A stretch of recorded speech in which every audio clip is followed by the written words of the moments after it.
Municipal నగరపాలక సంస్థల ఎన్నికలను బీజేపీ ప్రతిష్టాత్మకంగా తీసుకుంది. మెజారిటీ స్థానాలు కైవసం చేసుకోవడమే లక్ష్యంగా వ్యూహాలకు పదును పెడుతోంది.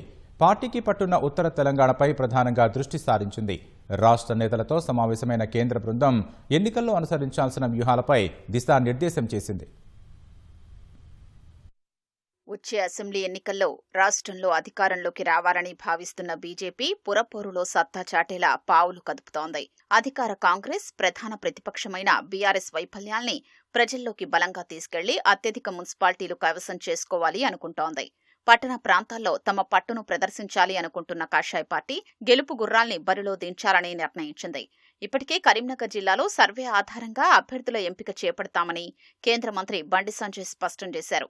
సరైన అభ్యర్థులు లేని చోట ఇతర పార్టీల్లోని బలమైన నేతల్ని పార్టీలో చేర్చుకుని టికెట్ ఇవ్వాలని నిర్ణయించినట్లు తెలిసింది.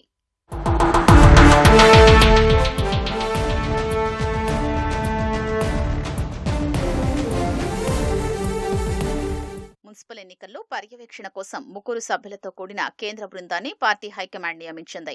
మహారాష్ట్ర మంత్రి ఆశీష్ సెలార్ నేతృత్వంలోని కమిటీ షెడ్యూల్ విడుదలైన రోజే రంగంలోకి దిగింది. ఇన్ఛార్జిలో ఆశీష్ సెలార్, రేఖా శర్మ, అశోక్ పర్నామి రాష్ట్ర నేతలతో భేటీ అయ్యారు. ప్రధానంగా పార్టీ బలంగా ఉన్న ఉత్తర తెలంగాణపై దృష్టి సారించాలని నిర్ణయించారు.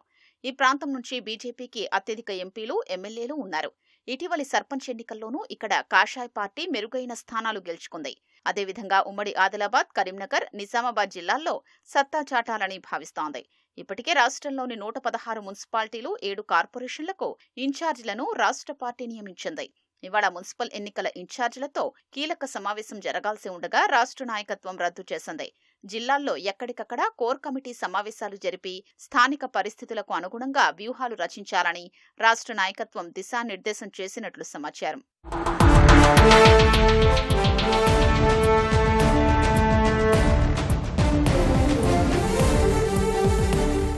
పురపాలక ఎన్నికల దృష్ట్యా బీజేపీ రాష్ట్ర కార్యాలయంలో మహిళా మోర్చా, ఎస్టీ మోర్చా ఆధ్వర్యంలో సన్నాహక సమావేశం జరిగింది. సాయంత్రం పార్టీకి చెందిన ఎంపీలు, ఎమ్మెల్యేలు, ఎమ్మెల్సీలతో శంషాబాద్ నోవాటెల్ హోటల్లో చర్చలు జరిపారు. నేతలు భేదాభిప్రాయాలు పక్కనబెట్టి పార్టీ అభ్యర్థుల గెలుపు కోసం కృషి చేయాలని ఆదేశించినట్లు సమాచారం. రాష్ట్ర వ్యాప్తంగా 5 భారీ బహిరంగ సభలు నిర్వహించి సత్తా చాటాలని కమలం పార్టీ భావిస్తోంది.